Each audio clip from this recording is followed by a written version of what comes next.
বিসমিল্লাহির রহমানির রহিম। আমার নাম হচ্ছে আব্দুল সোবহান মির্জা। আমার বাড়ি হচ্ছে পটুয়াখালী লাউকোঠি জামুরা গ্রামে।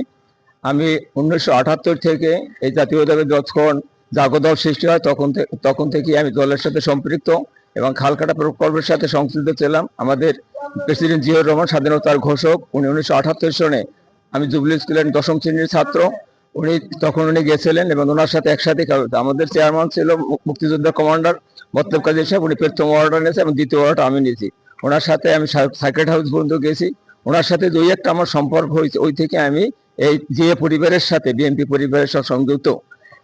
দীর্ঘ 18টি বছর নির্যাতন নিপীড়নের পরে প্রত্যাবর্তন দিন ছিল 25শে ডিসেম্বর। তারেক সাহেব 25শে ডিসেম্বরে আসবে, তার কয়েকদিন আগে হাদিক হত্যা করা হলো। তখন আমার মন মানসিকতা খারাপ হয়ে গেছে, এটা একটা রেড সিগন্যাল, যাতে তারেক সাহেব বাংলাদেশে না আসতে পারে, তো আরো অনেক খুন করা হবে। তখন আমি হাদি হত্যার আমি শাহবাগ মঞ্চে একটা কবিতা পাঠ করেছি, হুঁশিয়ার সাবধান সাবধান, হাদি হত্যার পর যে বাংলার মাটিতে আর কোনো মানুষ হত্যা হয় তাহলে রেহাই পাবে না, রেহাই পাবে না, ভারতীয় দালাল পাকিস্তানের দালাল, সাবধান সাবধান।